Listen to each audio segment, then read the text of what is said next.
Hey everyone, welcome back to the Bravo docket. We're going to pick up where we left off, which is talking about Tom Girardi's competency hearing. We're talking about the competing experts, so the defense's side and the government side, and what those experts found when they analyzed Tom. We'll dive right in a second, but before that, I want to remind everyone that we are hosting a get-together the weekend of BravoCon in Las Vegas. I'll put the Eventbrite link in the episode description again. That's going to be Saturday, November 4th. It's an informal event, just a get-together where we can say hello, hang out with everyone. If you can register in the Eventbrite link, that would be great, just so we can get an accurate head count. You do not need a ticket to attend. You do not need to register to attend. It's just for our own benefit. But yeah, I'll put that again in the episode description. All right, let's dive in. After the defense expert and the prosecution experts evaluated Tom and put their findings into a report, both sides started challenging the evidence used by the experts as well as the opponent's experts themselves. And this is very common in all litigation. You hire experts, they look at the evidence, they come up with a report, you submit it, and the other side challenges it, whether that's in a criminal case or a civil case. Very common battle of the experts. So one of the experts the government wanted to keep out was a defense expert that was a criminal defense attorney. I thought this was interesting because I had never heard of this being used before in a competency hearing, but she's a practicing criminal defense attorney, but not counsel of record for Girardi. And Girardi and his counsel wanted to get the following expert opinions from this criminal defense attorney. And what were those, Susie? The responsibilities of defense counsel with respect to effectively advising and preparing a client, her personal observations of defendant during meetings she attended with defense counsel, and how defendant's perceived impairments would affect his counsel's ability to prepare defendant's case. The government's response is, as discussed below, this expert's opinions are irrelevant, unreliable, and a waste of time, period.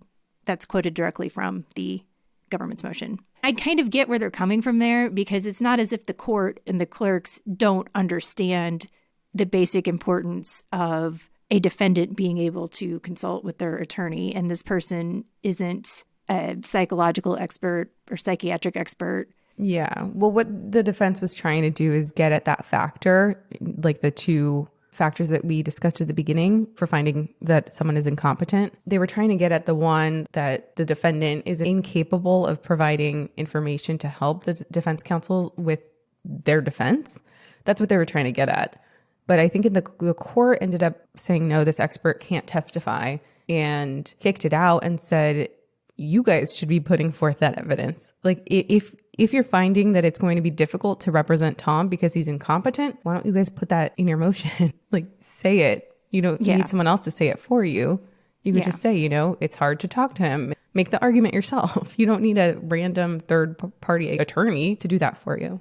Yeah. So the court excluded that expert from testifying. I mean, the thing I don't understand, though, is that no, I guess I do understand it. Like, everything is going before the judge, so she's seeing all these things and making orders on it, and she's the one who determines whether or not he's competent. So she's already seen it. But, I mean, that happens all the time in cases, even before the trial, where they see something and there's an objection, and they have to go, oh, you have to get that out of your brain. You can't think about that piece of evidence, even though you just saw it. So it's a weird procedural problem. Judges become very good at doing that. Also, the defense got what they wanted because the judge had to read the proffered evidence in order to exclude it. So you're right, it's in the judge's brain, but it's not in the record as supporting the defense's side. And I mean, I agree with the judge. The judge thing I know. I already knew this. I'm sure the judge won't consider it. Yeah. She's professional and amazing and wonderful, but I don't see how juries can do it. For the rules back there, that's like, oh no, the judge said we weren't allowed to consider that. There's someone that's going to be like, but we heard the testimony that blah, blah, blah, and have it affect their decision. Yeah. You just know it. Well, that's why when you're picking a jury, you have to figure out who isn't afraid to state their opinion, who isn't afraid to take a contrary opinion to another juror. Because a lot of jurors don't want to speak up. They don't want to talk. A lot of potential jurors don't want to reveal anything unless they think it's going to help them get off the jury. But finding that person who will be, especially on the defense side in a civil trial, who will be a stickler for the rules, and when someone does try to bring that up, say no, we're not allowed to consider that. That's key to finding a good jury, but it's so hard to do. Mm-hmm. Okay, and then something else. So I attended one of the hearings, and another issue that I picked up on is that Tom's counsel had their experts, or at least one, review additional materials after she submitted her expert report. And so her testimony at the hearing could only be within the confines of her report, unless they gave her like a hypothetical or asked her a question outside of that, and she had independent knowledge and experience in order to answer it. But she couldn't go beyond the contours of her expert report. However, the counsel representing Tom gave her additional materials to analyze before her testimony. And from what I gather, the government kept asking them for her supplemental report, like supplemented. If you looked at these additional things, it should be in your report. Give us a supplement. And Tom's counsel refused. And then so it became an issue at the hearing where she would go beyond the confines of her report and talk about something she saw after. And then they'd battle it out between the attorneys. And the judge was like, no, she can't testify to that unless she saw it before or like has her own independent basis of it or like opinion of it. It was just very interesting. So that was another issue that I think came up between the parties. And that's important because that's the whole reason the judge was making rulings like that, is because it's really unfair to the other side. You're not supposed to be ambushed with anything in a hearing. There's specific rules, especially in federal court, when you disclose who your experts are, when you disclose what their opinions are, when you have to produce reports and everything that went into the report. They'll list all of the treatises or journal articles, any physical examinations they did, mental examinations, time that they spent with whoever they were examining, because in this case, it's a psychiatric examination. And then they'll go through everything they base their opinion on, and then that goes to the other side. And like then the with other side, citations and the documents themselves. Yeah, has the opportunity to look at that and prepare for cross-examination in order to properly use our adversarial system. So for the judge to make those rulings, that makes a lot of sense. If your expert's going to rely on something, it needs to be stated in the report prior to the hearing. And then in early August, both sides submitted their motions summarizing the analysis that was done, the evidence, and making arguments on Tom should or should not be found competent to stand trial. Note again, like I mentioned before, the medical records and medical findings were redacted in those motions, but because the hearings are public, that's how we have information on what the experts that examined him found. But we'll talk about that later. So, Ceci, I think for our listeners, they'd be really interested. A lot of people have never gone to just observe a court proceeding. Can you talk a little bit about what your experience was like going in to observe this proceeding? Sure. This is the first time I think I've gone to a proceeding that I wasn't somehow involved with. So I've been to ones where my firm has been handling an issue or where I've been in trial, but this is the first time I've just gone as a normal person to go watch. And I guess I can give like a walkthrough of what's involved. Anyone can go in. So this court, the Central District of California, the downtown location in Los Angeles, allows you to bring in your laptop and cell phone. Not all courts do that. You can have your phone in there, and that's why there has been so much real-time information coming out about this competency hearing. You can't have it inside the courtroom, but you can, just step right outside and send a tweet or make an Instagram post. But I was surprised that there weren't more people there. All you have to do is go on the website, figure out who the judge is, find the courtroom, just walk right in. You have to be respectful and quiet and, again, not be on your phone, not be on your laptop, but it's just free to the public. It's completely open, and I'm shocked more people don't go. Like the trial I had, it was like T.I. is testifying. Why aren't more people here to see this? Or like right now, Katy Perry. It's like, why don't more people go and like go see Katy Perry, go see T.I.? My new firm handled a Smokey Robinson trial. It's like I saw Smokey Robinson talk about his Motown career. I'm just like shocked that more people don't go. And at first I didn't see Tom because I didn't realize he was blocked by the examining attorney. And then I like scooted my head over and I was like, oh my God, he's there. There he is at the end of the table. So, I mean, it is a formal process. These hearings were highly scientific and technical. And I don't know, for those not really familiar with what was going on, maybe not as interesting. I was like taking a million notes. I was just like, oh my God, like I get it. I had all these neurons firing about what arguments they were trying to make. But everyone told me I went on the most boring day. It can be very interesting. A lot of it is just sitting around and listening to long testimony, especially in these cases. The experts wanted to make sure that their credentials were highlighted, so they spent a long time on that. And that's not really the meat of why we're there. We want to hear everything about Tom. So you just kind of have to sit through it, and eventually the meat comes out. But yeah, I don't know. Yeah, federal Anything else? courthouses are typically very beautiful. Stunning. The parking is almost always terrible, but the courthouse is typically very beautiful. It is more like going through TSA typically to get in. The federal marshals are there and they are highly trained.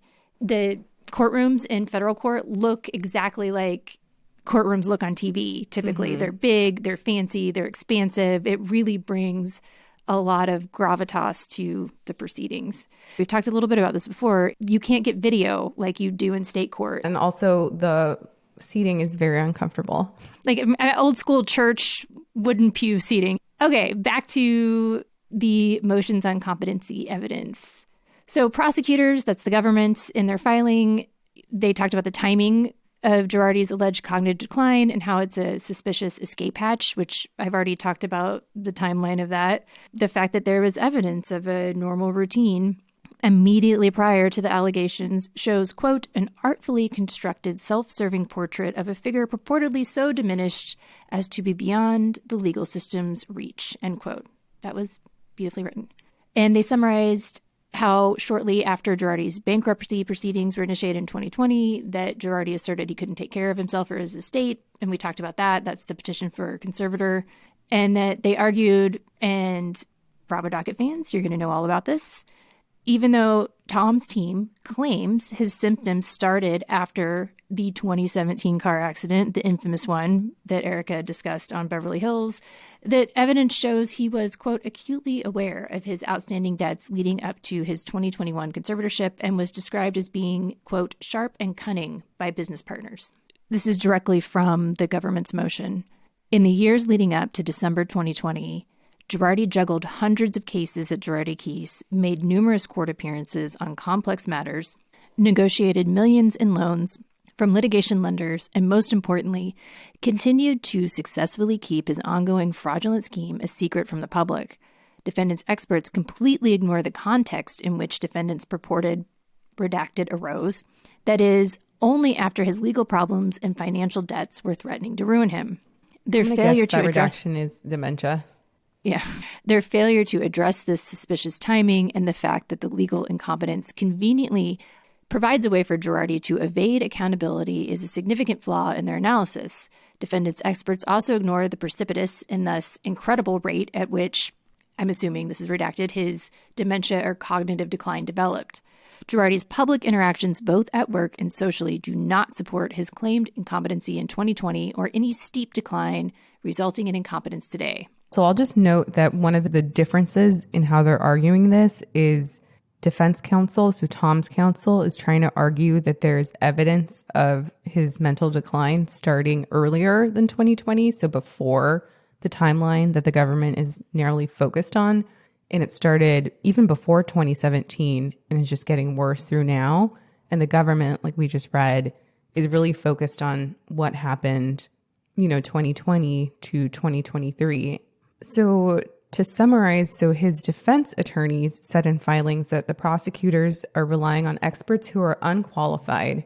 It says that the accusation that Girardi is somehow faking it ignores all of the prior medical and mental health professionals who have diagnosed Mr. Girardi with dementia, and it instead proffers the opinions of their go-to out-of-state experts, Drs. Ryan Darby and Diana Goldstein. So they're like, your experts are trash. So this is how they start out their motion. They say 3 neurologists, 2 neuropsychologists, 1 neuropsychiatrist, multiple lawyers, and a legion of friends, family, caregivers all agree. Thomas V. Girardi suffers from dementia and is incompetent to properly assist in his defense. For several years, Girardi's progressive cognitive decline was evident to those around him. Despite his best efforts to mask and compensate for his impairments and empathetic denials that anything was wrong, there's overwhelming evidence that Girardi is cognitively impaired and incapable of caring for himself. His ability to learn and retain new information is practically non-existent. The severe atrophy of Girardi's hippocampi, which is the epicenter of episodic memory, places him in the bottom percentile for his age, and his judgment and ability for rational decision-making is severely impaired. Girardi's frontal lobes, which manage executive functioning, also show significant volume loss. The conclusion that Girardi is incompetent to stand trial is supported by reliable and independent sources, including neuropsychological testing data, brain imaging, and countless observations on numerous occasions in a variety of settings by several credible people. After presenting testimony and evidence from experts, other medical professionals, and lay witnesses, the defense will request that the court issue an order finding Girardi incompetent. I mean, if that's true, doesn't that make Erica look really bad? She was married to him, and I know she supposedly said, oh, I tried to reach out and get help, but I don't know that there's any conclusive evidence of her doing that. And it's just fascinating that, I don't know if fascinating is the right word, but her claiming that his demeanor and everything changed and suddenly he was mean and all this other stuff didn't happen until after the LA Times article came out and the bankruptcy was filed. But like you were saying, she has no reason to out him as incompetent. I would think you would have a responsibility morally to take efforts to do that.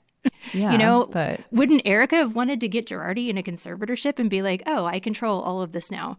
I mean, I guess she's needed him still to bring in money. I don't know. Yeah, it's very complicated, or not at all. Who knows? So just to summarize what the defense counsel said, and I'll get into some of the expert testimony later. So again, like I mentioned, they talk about the 2017 car accident. They said that is when they first discovered atrophy in his brain and cognitive decline. Then they said he had a major fall and suffered further decline noticed by his doctors, employees, and friends. There's a third thing that is redacted. Then it talks about his conservatorship, where the judge found by clear and convincing evidence that he could not care for himself or his financial affairs. Over his objection, Girardi was placed in an assisted living facility after suffering another fall. Then it talks about how 3 independent experts find that he is cognitively impaired and not competent to stand trial. And then it summarizes some lay witness testimony or interviews, statements that they provided corroborating that he is in mental decline. So let's talk about the hearings. The prosecution's expert testified that Girardi may be experiencing mild cognitive impairment, but that he appears to be feigning severe symptoms, such as when he denied having a third wife, yet took 2 calls from her during his exam.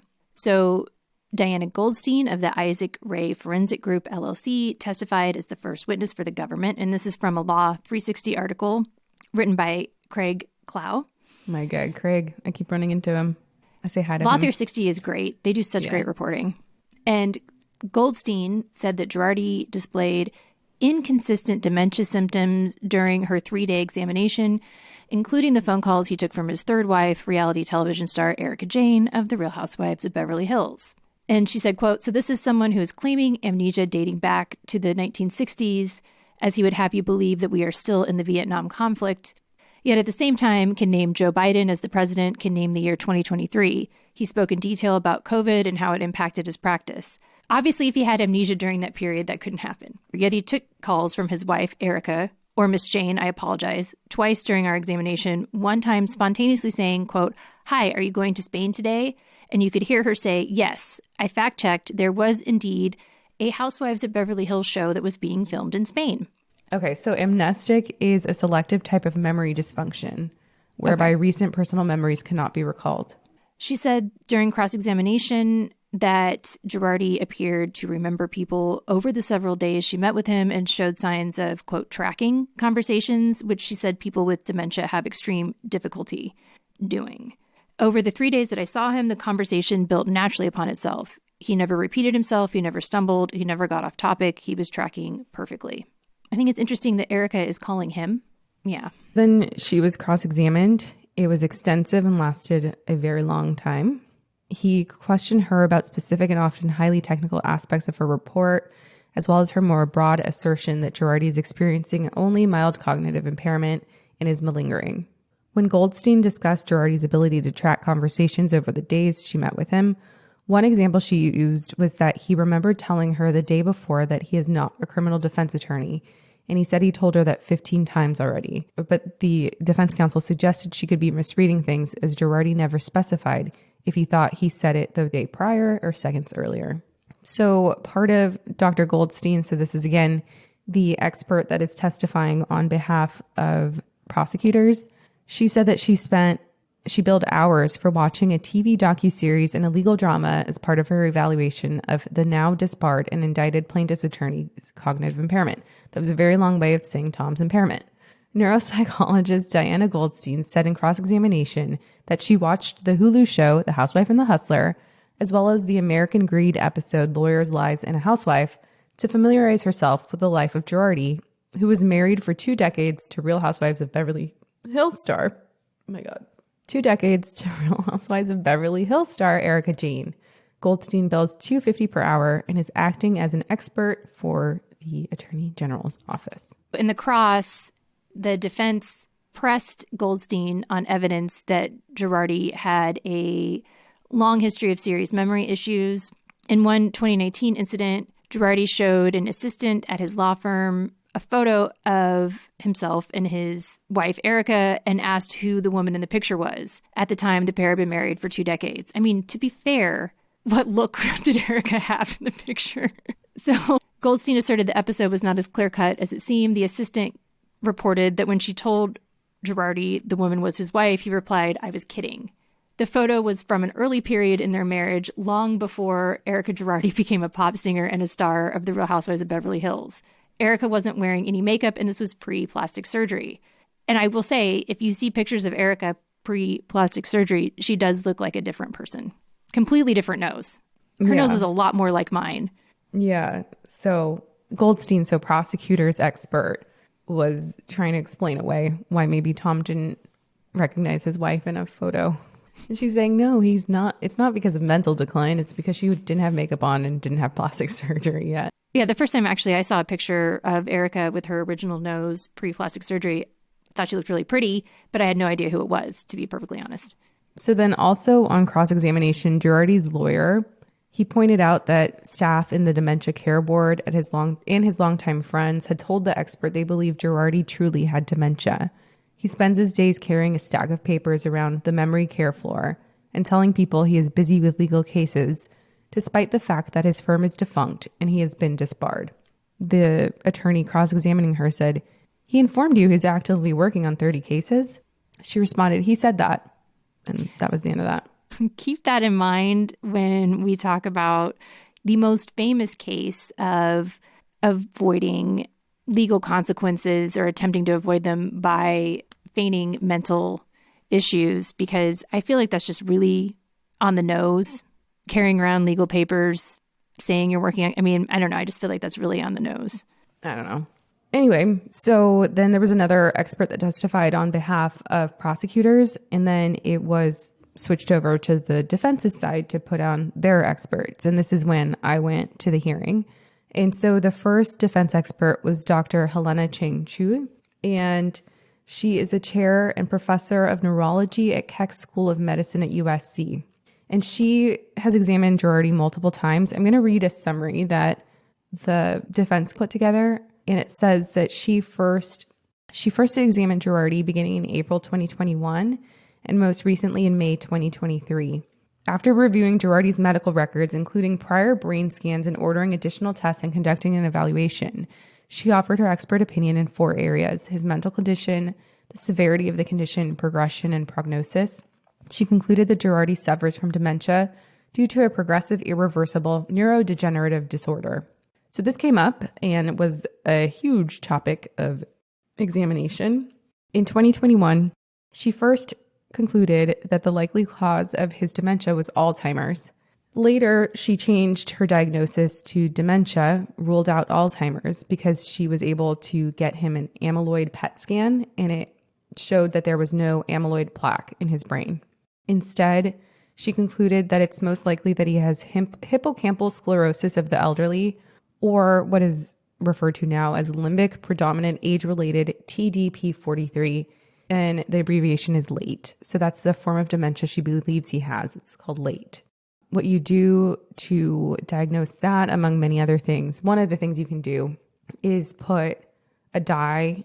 It's usually during an autopsy, you put a dye into the brain and you test the level of the protein that is in the brain, and that's how you can tell. But usually it's done after death, postmortem. She also concluded that there was an atrophy or volume loss of Girardi's hippocampi and that it was extreme. She said that he has a loss of short-term memory and perpetual repetition of the same stories, and that is explained by the severe atrophy of his hippocampi. His loss of insight, confabulation, repetitive behaviors, so he would call clients and write notes, suggests a frontal lobe component to his memory disorder. She rated him a 2, so moderate, on the clinical dementia rating scale. She made this conclusion based on her most recent examination of Girardi's, so the one in May 2023. She also did recent neurological testing and information regarding Girardi's day-to-day functioning from his caregiver at his facility. She gave him a 2 because she found that he has severe impairment in memory, is disoriented to time and place, has significant impairment in problem solving and judgment. He no longer drives by himself. He's unable to perform outside activities, perform simple home activities and hobbies, and needs some help with dressing and toileting, mostly for hygienic reasons. She believes that his dementia began before the car accident in 2017. However, the concussion accelerated deterioration, and she thinks the dementia has remained on a slow progression from 2021 forward. Her prognosis for him was poor. She said there's currently no disease-modifying treatment. Therefore, dementia will continue to worsen. So these are from my notes. Hopefully this isn't too dense and technical. I took 22 pages of notes. I'm not going to read them all. But she testified that her evaluation for dementia commonly includes talking to the patient, talking to other friends and families, and she calls these reliable collateral informants, looking at studies, doing her own analysis, doing her own lab testing, and conducting neuroimaging. So I thought it would be interesting to summarize the reliable collateral informant statements that she reviewed. For some of them, she reviewed them herself. For others, it was other treating doctors who interviewed them and she reviewed them. Same with the lab testing. So she did some of her own lab testing, but for a lot of it, she was looking at the results that other treating doctors did. So like the doctor in 2017 after the accident, his own personal physician, she looked at those things. One of the people that she interviewed was Tom's daughter. And on cross-examination, they grilled her as to whether or not that she knew that Tom and the daughter had been estranged until 2021. And they were like, how can you rely on her statements about his cognitive decline, his day-to-day functioning declining, if she was not around him for years and years? So that was a big topic. But it's not as effective as having someone that's been married to him for 20-something years. Yeah. Did anybody interview Erica at all? Was there any evidence of that? Nope. And that was something that I posted about on our Instagram about how I found it really troubling to me that she didn't give a statement, at least to the doctor. And I understand there's the privilege for testimony, but this isn't testimony. This is a statement to a doctor. Like if I was experiencing a medical issue and we went to the ER, it's like you talking to the doctor and telling them what you experienced or saw that happened to me. Yeah. So, if I were the prosecution, I would be foaming at the mouth if she did that. And then if I were the defense, I'd be like, I don't think anyone's going to find you credible. So it's probably not helpful. yeah. It's just sad because she probably knows the most. She can't keep a single story straight. No. Who knows? Maybe the defense did interview her and then found so many inconsistencies that they decided not to use it or give it to their experts to review. Who knows? Yeah. Okay. But some of the ones we do have, and if you want to read this first one, we do have statements that were put in, and some of these people ended up testifying at the hearings.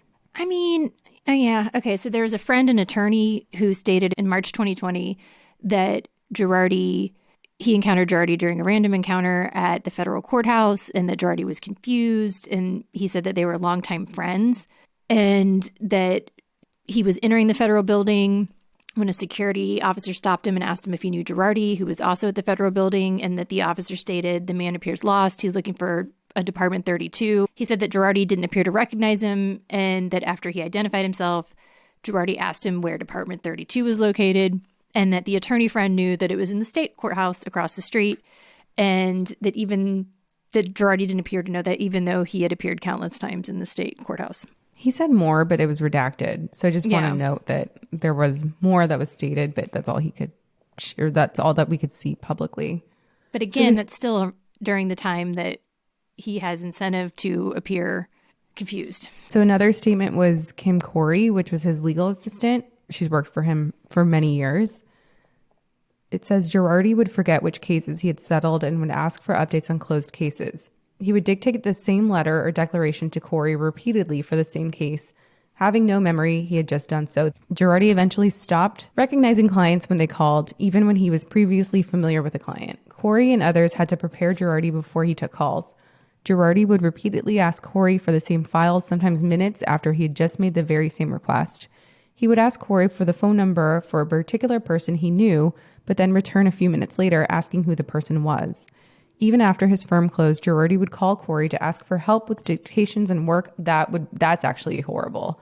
Like, the firm closes and he still calls and is like, can you dictate this for me? In January 2021, a month after the firm had effectively closed, Girardi called Corey on a Friday and said, I hope you are having a great day off. I will see you Monday. So the next one was a housekeeper. She testified that in 2021, she expanded her role from his housekeeper to his daytime caregiver. And she said his inability to function on his own was evident. An example she gave was that he could make a small meal or a sandwich a year earlier, but by 2021, he was incapable of even completing that simple task. People who complain about their husbands and who are perfectly competent and can't seem to make a meal for themselves. She said that Girardi could stand and dress himself, but that she had to remind him to do those things. She said she kept track of his medical appointments because Girardi couldn't do that, and that he could previously get around aided by his driver, but by 2021 that she had to accompany him to ensure that he arrived at his appointments to prevent him from wandering off. She said that while she was sitting in the waiting room for one appointment, that he left the building through the back exit, and that fortunately she convinced him to provide his location and not to move until she arrived. I'm assuming she called his cell phone. So she actually gives a lot of testimony. And again, it's redacted here, but she testified in court. And I actually think she is a better person than Erica. I think she's golden for them because she worked for him for, I think, over a decade. And if anyone knows what's going on, it's the housekeeper. She would have personal knowledge of his demeanor both before and after his alleged cognitive decline, and would have intimate personal knowledge of all of these things. So I agree that that's a much better witness for the defense. We know Erica wasn't making Girardi sandwiches or helping him get dressed. I mean, she wanted nothing to do with him. Yeah. Even when they were married. So then it was the program coordinator for his care facility. She said that she's interacted with him since June 2022. He, like we mentioned before, has legal pads and loose paper. He becomes very upset if he feels that his legal work has been disturbed. He's in a cycle where every day he mimics a lawyer representing clients, even though he's no longer an attorney and is living at the facility. He will ask staff to call his car to take him to his law office. The staff placates Girardi by assuring him that the car has been called and it's on the way until Girardi eventually forgets about his request. That's horrible. I have ADHD and my husband does that to me all the time. We're in the store and I want that and that. And he's, let's get it on the way out. Like I'm a little kid. It works a lot. Yeah. Since his arrival, she's noticed drastic decline in his self-care. He no longer changes his clothes regularly and often wears the same clothes on multiple days. Even with prompting to change, Girardi will remove dirty clothing from the hamper and wear them again. Girardi's bathroom must be regularly cleaned since Girardi started using a towel to clean himself after bowel movements. Ew. Yeah.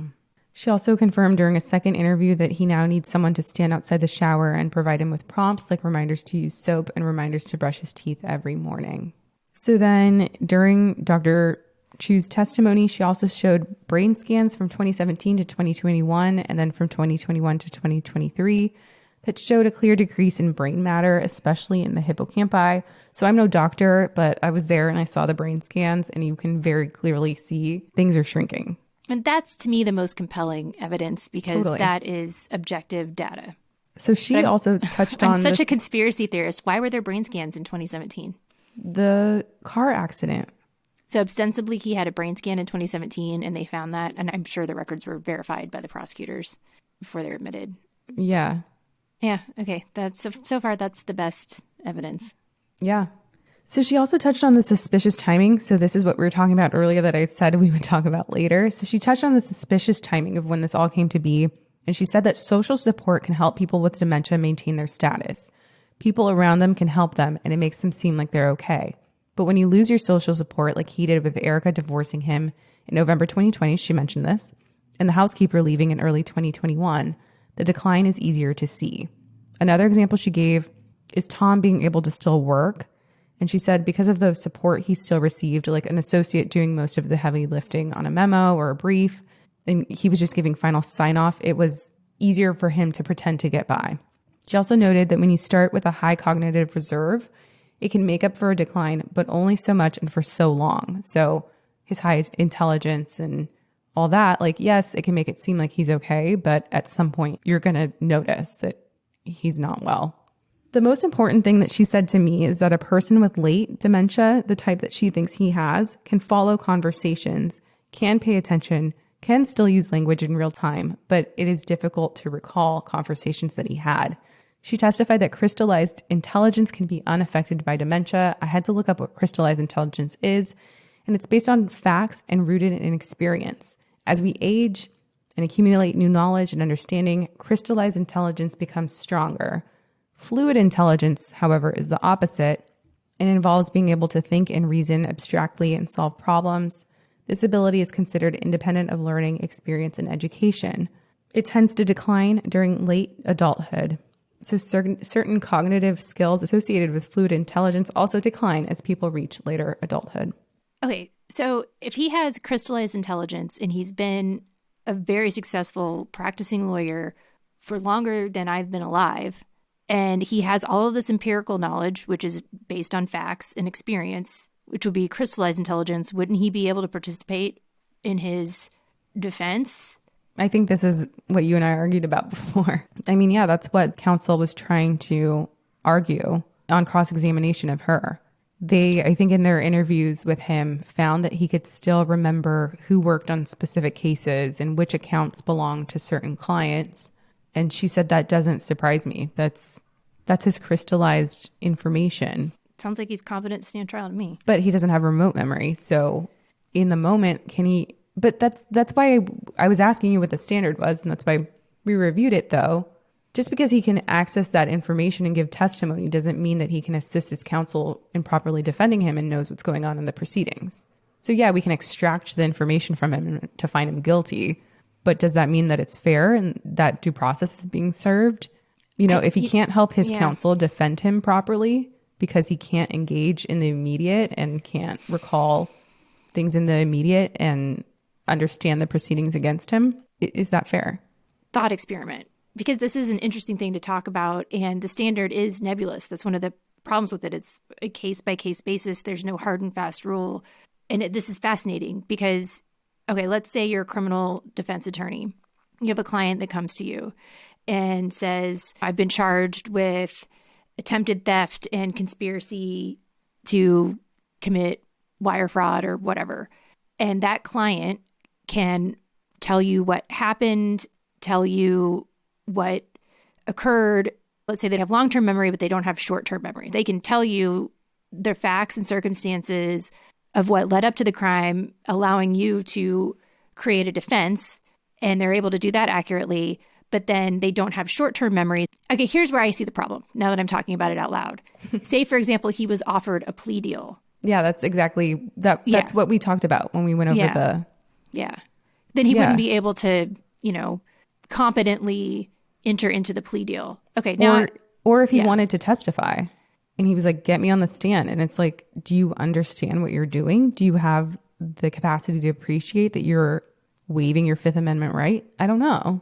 I mean, the frustrating thing is there's overwhelming evidence that he's absolutely guilty of this.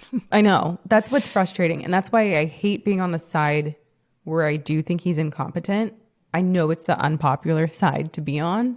I mean, to be fair, you observed the day of the proceedings where the defense was presenting all of their evidence. If you had been there the day before and observe the prosecution side, they always say in a trial, when you're on the defense, True. the worst your case is going to be is, when the prosecution closes their evidence. It's not like what you're saying is in any way wrong. And the brain scans and the people that ostensibly probably don't have a lot of credibility issues with why they would be testifying on behalf of Girardi's incompetency, like the housekeeper, for example. That was a good example that you gave, because she isn't involved in his law firm. She's no longer employed by him.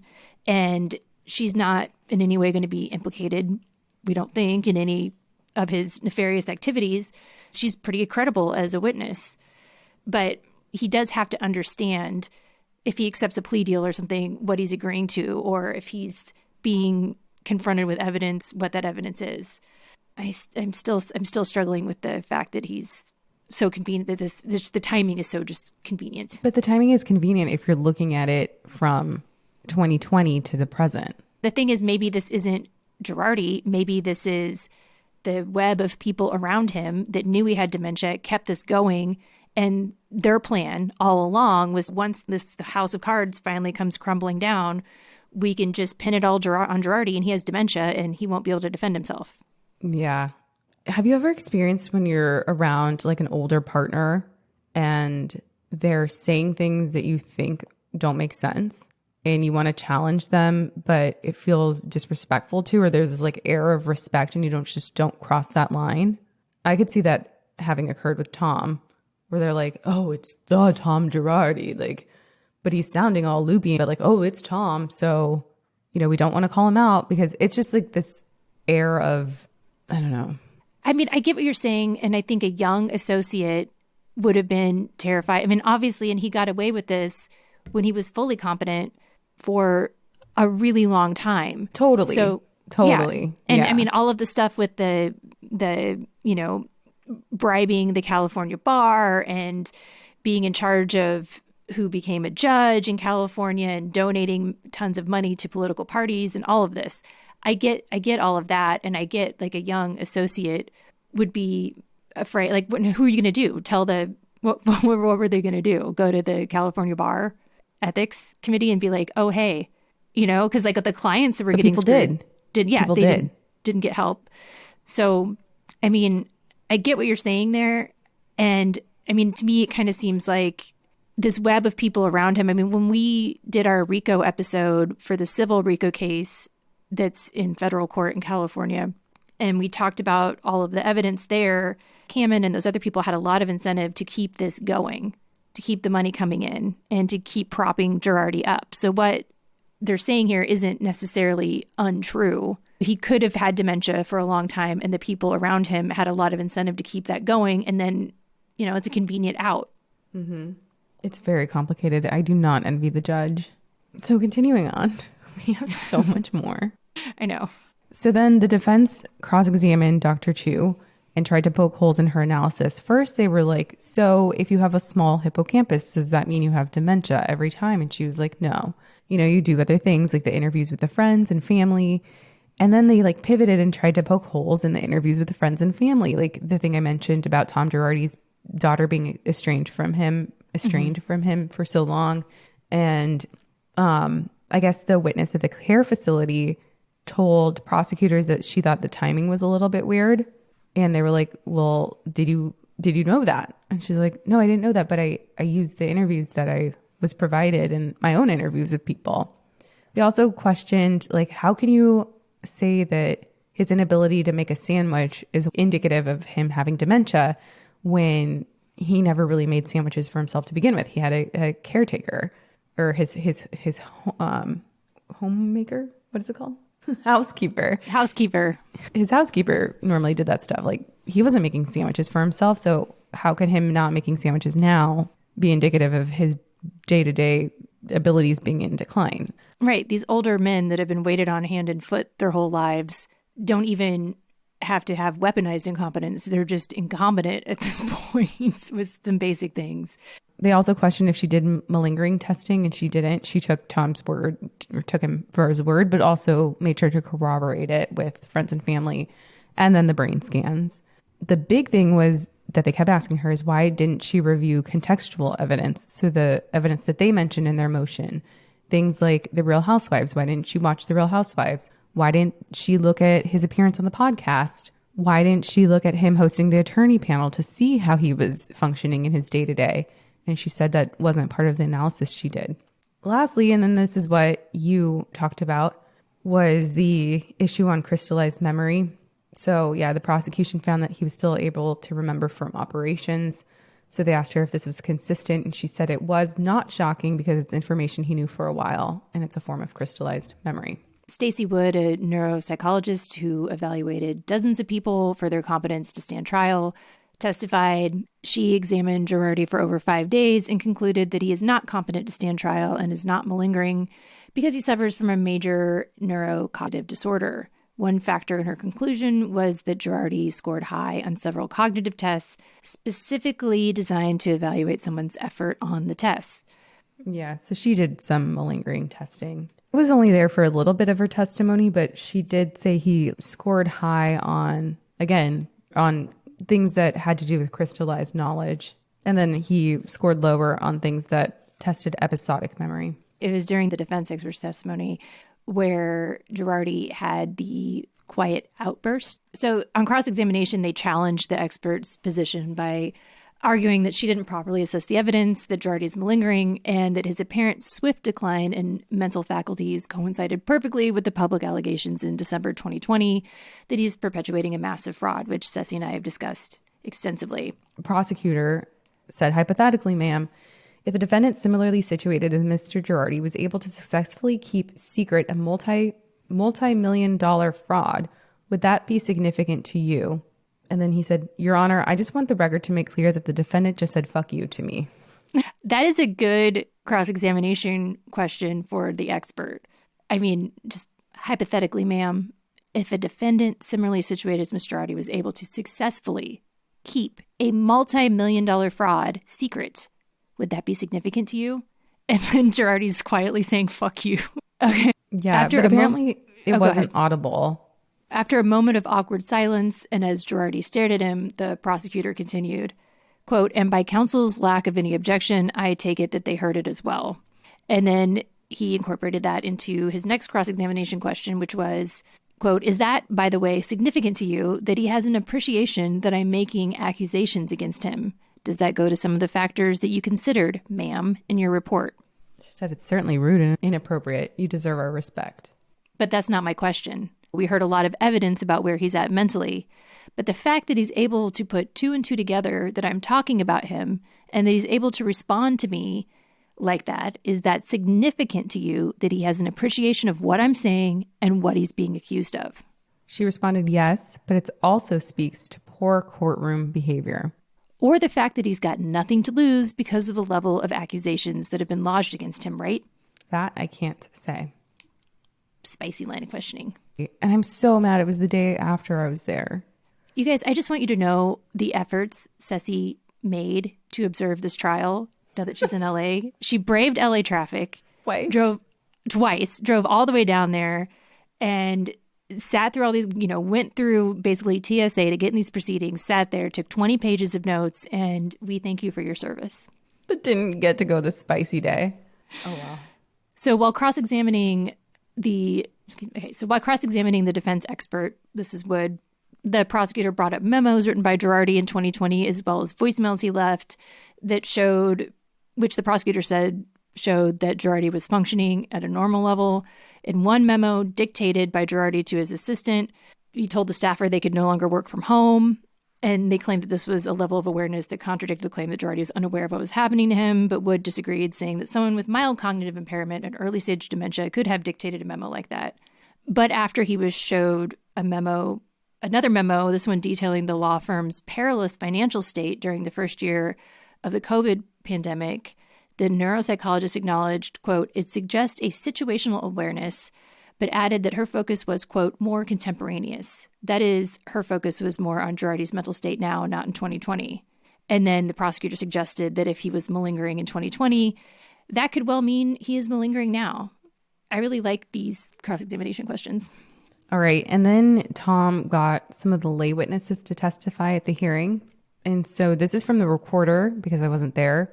And it's a little snippet. It says, wearing the same burgundy sweater and khaki pants, sometimes stained from hemorrhoid accidents, walking into the wrong courthouse, writing on paper at an assisted living facility, thinking he is still a lawyer. This was the description of Tom Girardi portrayed by 5 lay witnesses who spoke Wednesday afternoon on the 3rd day of a mental competency hearing.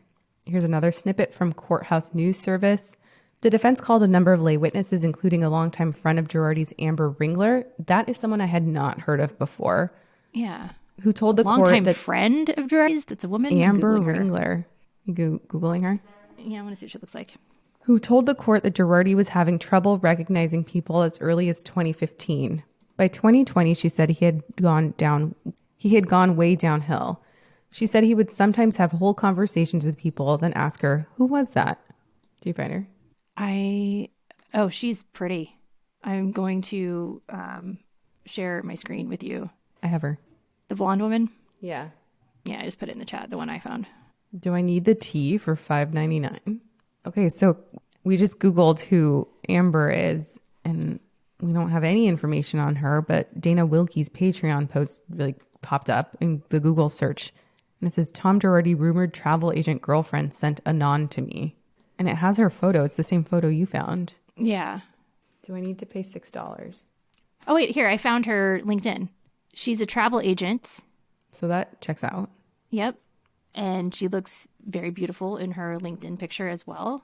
She definitely looks like Tom's type, for sure. But what is the rumor? It's probably just going to be that, oh, yeah, because she testified on his behalf. Okay, and then the director of the memory care unit also testified and said she believes Tom Girardi is not faking his condition.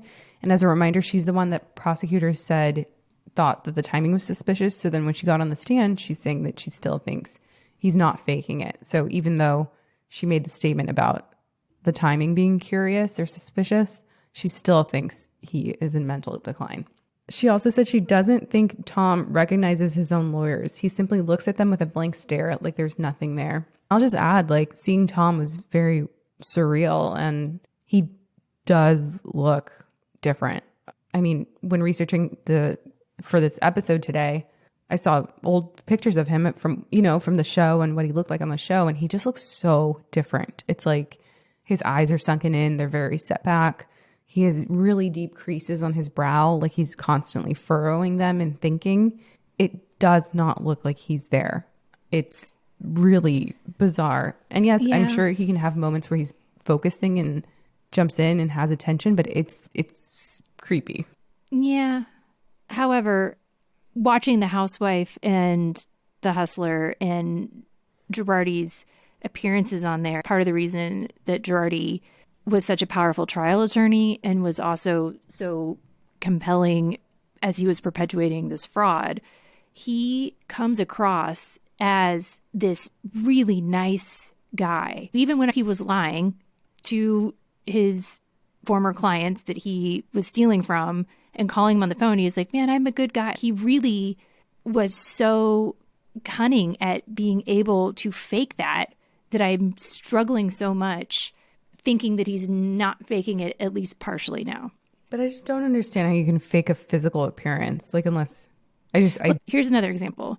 When a high profile person that's attractive gets arrested and gets put in jail and does not have access to their normal routine, is under extreme stress, they tend to look totally different by the time they go to trial than when they got arrested. And all of those environmental factors are extremely relevant to how he looks and appears. So it's really... But he hasn't been arrested. He's in a care facility. He's in a care facility. That's an example of just how someone's environment and circumstances can change. He was living in a mansion in Pasadena, and now he's in a care facility. He doesn't have the respect and admiration of any of his colleagues. The entire world knows about your misdeeds. That is going to affect you physically, and that's going to come across in the way you appear. So some of this could be some true dementia, and then some of his physical appearance, it's stress. And it's like he's trapped. There's no way out. The evidence against him is overwhelming. The only way to avoid a conviction at this point, really, is to be found incompetent. He has nothing to look forward to in his future. Either way, he spent his entire career, decades, being this venerated, celebrated trial lawyer. And now he's not. That can affect his appearance too. Sure. But being there and seeing him, I strongly believe he's not there. I mean, I'd disassociate too if I were him. I don't know. Yeah. No, I totally get what you're saying. And I think that's really important for people to realize that talking about it in the abstract, like I am, is different than having a actual personal observation of this person like Ceci did. I am still able to think about him in the abstract, whereas you have firsthand personal knowledge of his appearance. There's a big difference in how you see things when you have empirical data and when you don't. Yeah. And I'll just add, I'm not the only one who felt that way at the hearing. Like there were people who aren't as close to Bravo, like independent reporters there who follow the law very closely on what's going on. And they agree. They're like, these hearings are pointless. He's so out of it. This is just end it. Like just, it. So I just think we can't let our strong desire for him to be found guilty and serve his time. We just can't let it cloud the evidence or the fact that he might be suffering from dementia. Like, yeah. I want him to be found guilty. I want him to serve time, and I want the victims to be whole. I mean, of course, I've been there, I saw it, but it's also like, they're working to get them their funds back, which is great. I'm very happy for that. Of course, it's not enough to repay them for everything that they've gone through, but at least there's that. It's going to take a long time to repair the trust in the legal system in that state. And now it's really frustrating for California attorneys, I'm sure, because the people that have been ethical and doing things right the whole time are now under much more scrutiny and having to go through a lot more things. And it's not because of anything they did. It's because of what Girardi did. There is a very famous case of a mobster called Vincent the Chin Gigante, who avoided prison for decades. He wandered Greenwich Village's streets in a ratty bathrobe and slippers as part of an elaborate, feigned mental illness. He was dubbed the Odd Father for his bizarre behavior. The Genovese crime family head had a lengthy string of victories over prosecutors, finally admitted his insanity ruse in a 2003 hearing. I mean, this went on for decades. If anyone watched The Sopranos, you know that there was a similar storyline, and that was based on this real-life Vincent Gigante. He built a vast network of bookmaking and loan sharking rings from extortions of garbage, shipping, trucking, and construction companies, seeking labor contracts from carpenters, Teamsters unions, including those at the Javits Center, which, by the way, wasn't that where BravoCon was last year? Mm-hmm. Yeah, as well as protection payoffs, blah, blah, blah. So all the stuff that you saw on The Sopranos, a lot of it was based on this real-life mobster and the things that he did. He was super reclusive, difficult to capture on wiretaps. He almost never left his house unoccupied because he knew that FBI agents would sneak in and try to plant a bug. And Genovese members were not allowed to mention his name in conversations or phone calls. And when they had to mention him, they pointed to their chins or made the letter C with their fingers. I'm not going to go into all the details of all the mob stuff, but it's pretty fascinating. There was another storyline on The Sopranos where Tony Soprano, his dad, was held out to be the head of the crime family, but it was actually Tony running things. And that was the same here. They alleged another person was actually the head when it was really Gigante. So on May 30th, 1990, he was indicted along with 4 members of the New York crime families for conspiring to rig bids and exert payoffs on multi-million-dollar contracts with the New York City Housing Authority to install windows. And Gigante attended his arraignment in pajamas in a bathrobe. And due to his defense stating that he was mentally and physically impaired, legal battles ensued for 7 years over his competence to stand trial. And didn't Girardi show up in one of the first hearings in slippers?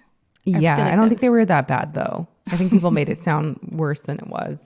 He denied he was a gangster, and he wandered the streets in night clothes, muttering incoherently. And he had relatives, including a brother who is a Roman Catholic priest, testify that he suffered from paranoid schizophrenia and Alzheimer's disease. He also turned his claim of mental illness, first used to escape trial in a 1970 police bribery case, into a full-time strategy, behaving weirdly in public and checking into psychiatric clinics whenever the FBI turned up the heat. There were comic moments. In one instance, agents serving a subpoena found Gigante standing naked in the shower holding an umbrella. Another time, upon spotting agents watching him, he fell to the sidewalk and prayed. According to a book written by Larry McShane called The Life and Crimes of Mafia Boss Vincent Gigante, quote, Gigante walked the streets dressed almost like a homeless man, ratty bathrobe, funky cap, and slippers. The outfit was accompanied by bizarre behavior that ranged from chatting with parking meters to pissing on the street. It was an act worthy of Pacino or De Niro and kept the Chin out of jail for nearly 3 decades. If there was an Oscar for Best Performance running a mob family, he would have retired the award. So at sanity hearings in March 1996, a former underboss of the Gambino crime family became a cooperating witness in 1991, and he testified that Gigante was lucid at top-level mafia meetings and that he had told other gangsters that his eccentric behavior was a pretense. Gigante's lawyers also got testimony and reports from psychiatrists that from 1969 to 1995, Gigante had been confined 28 times in hospitals for treatment of hallucinations and that he suffered from dementia rooted in inorganic brain damage. If anyone is a fan of the reality show Mob Wives, it was Sammy the Bull Gravano, the former underboss of the Gambino crime family, who was one of the cooperating witnesses in 19 that testified against him, and as to use the Mob Wives terminology, became a rat.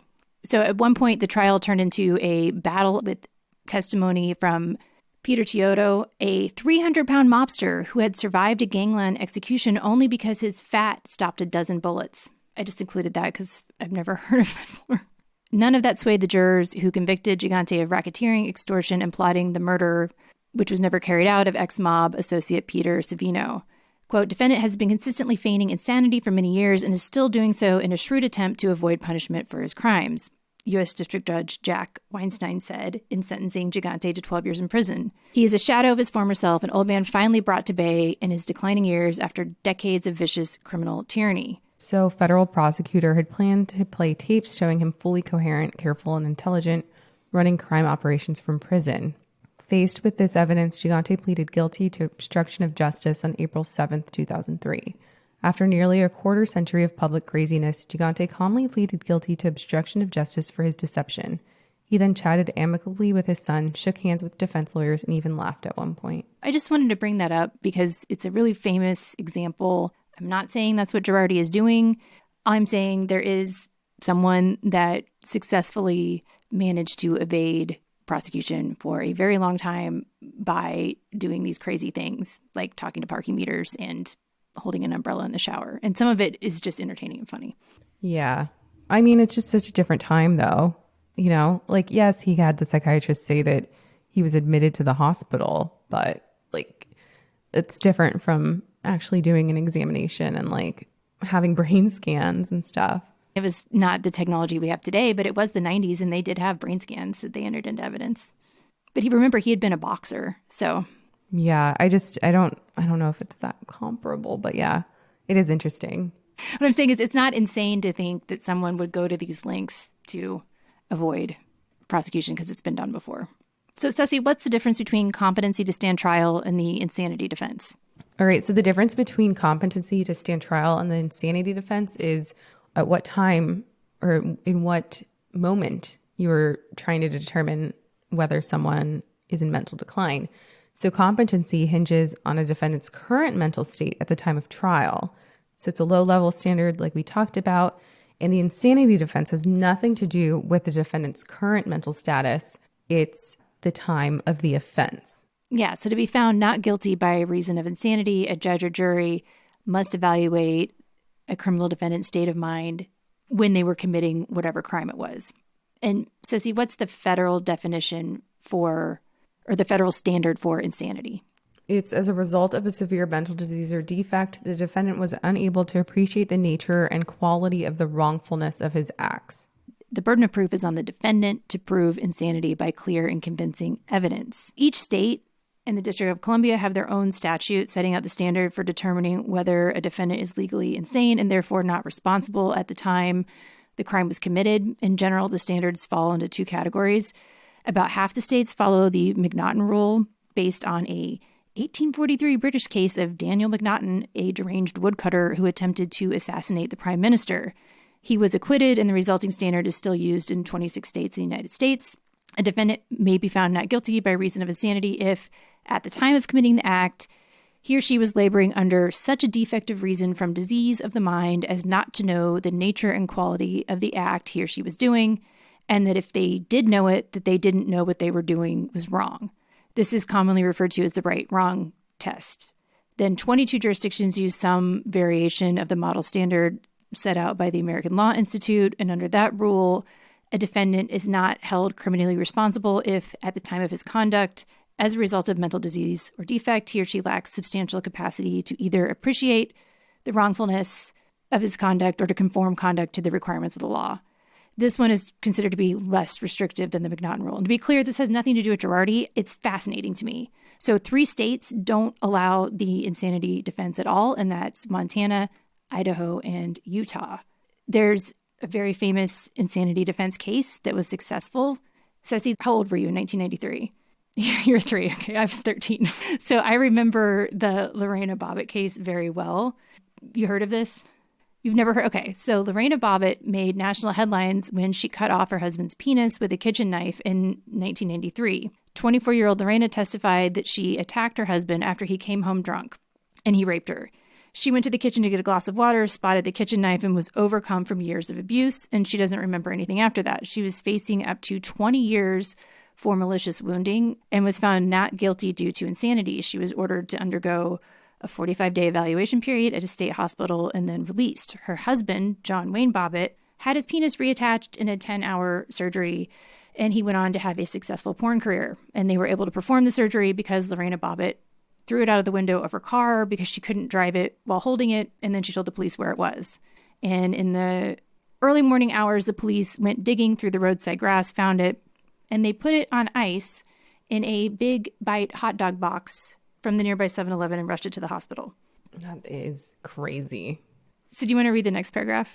Before Lorena was tried for malicious wounding, her husband was charged with marital sexual assault. At the time, marital rape only recently had been made a crime in all 50 states and was nearly impossible to prove in Virginia.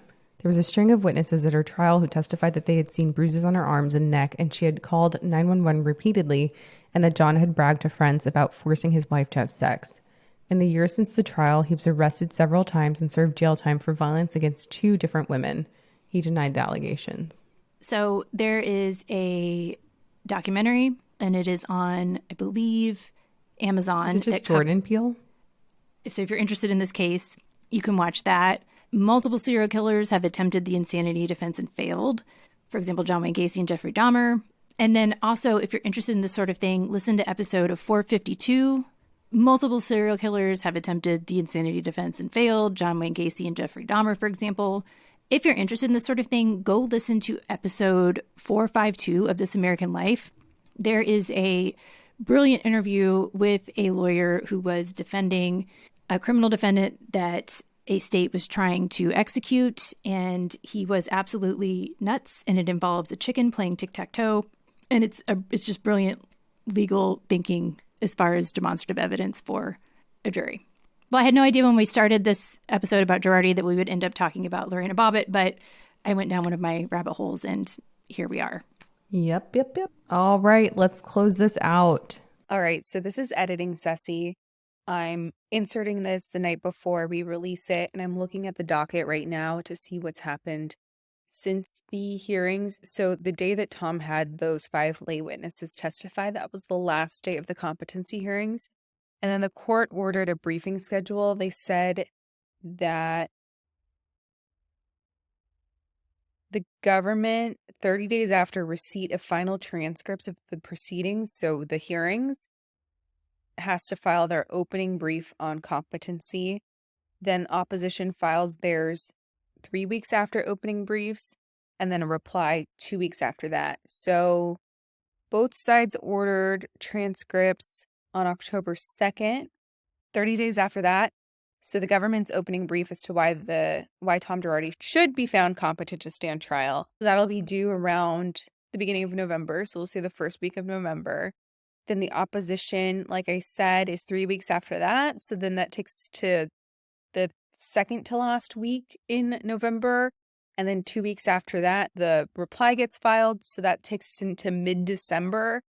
And then the court will probably take the holiday So I have a feeling we're not going to get a decision on whether Tom Girardi's competent to stand trial until the end of the year at the earliest.